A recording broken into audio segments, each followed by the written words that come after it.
When the companion of the Prophet, peace be upon him, entered a town to bring them the message of Islam, he put it very beautifully.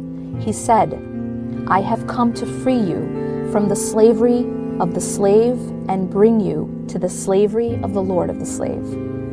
Within this statement lies a powerful treasure. Locked within these words is the key to empowerment and the only true path to liberation.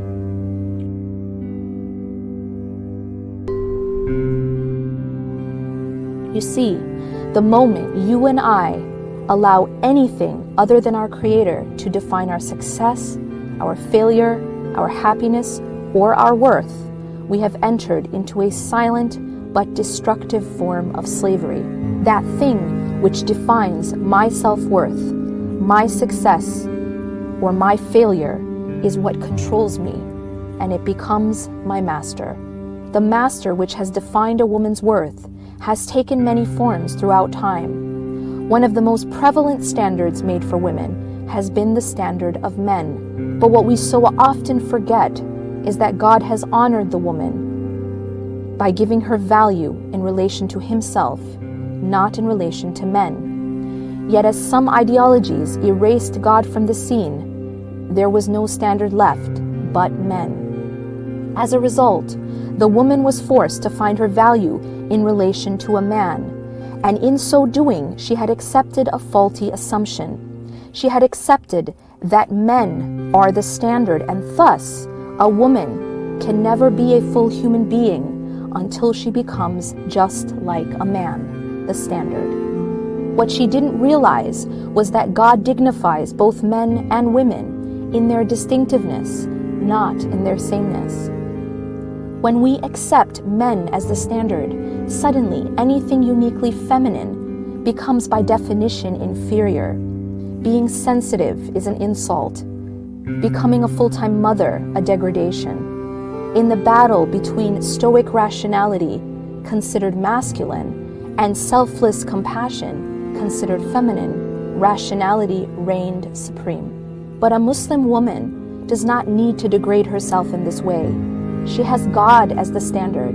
She has God to give her value. She doesn't need a man to do this. Given our privilege as women, we only degrade ourselves by trying to be something we're not, and in all honesty, don't want to be, a man. As women, we will never reach true liberation until we stop trying to mimic men and value the beauty in our own God-given distinctiveness. And yet in society, there is another prevalent master which has defined for women their worth.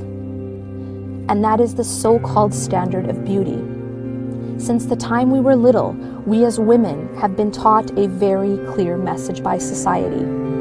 And that message was, be thin, be sexy, be attractive, or be nothing. So we were told to put on their makeup and wear their short skirts, instructed to give our lives, our bodies, our dignity for the cause of being pretty. We came to believe that no matter what we did, we were worthy only to the degree that we could please and be beautiful for men. So we spent our lives on the cover of Cosmo, and we gave our bodies for advertisers to sell. We were slaves, but they taught us that we were free. God says in the Quran, "Verily, the most honored of you in the sight of God is the one who is the most righteous." So you are honored, but it is not by your relationship to men, either by being them or pleasing them. Your value as a woman is not measured by the size of your waist or the number of followers on Instagram. And so I ask you to unlearn. I ask you to stand up and tell the world that you are a slave to nothing. Not to fashion, not to beauty, not to men. You are a slave to God and God alone. I ask you to tell the world that you're not here to please men with your body. You're here to please God. So to those who mean well and wish to liberate you, just smile and say, "Thanks, but no thanks."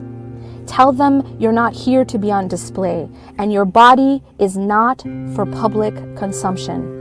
Make sure that the world knows that you will never be reduced to an object or a pair of legs to sell shoes. You are a soul, a mind, a servant of God, and your worth is defined by the beauty of that soul, that heart, that moral character. Therefore, in answering the question of where and how a woman can find empowerment, I find myself led back to the statement of our Prophet's companion, that true liberation and empowerment lies only in freeing oneself from all other masters, all other definitions, all other standards. As Muslim women, we have been liberated from this silent bondage. We don't need society's standards of beauty or fashion to define our worth. We don't need to become just like men to be honored.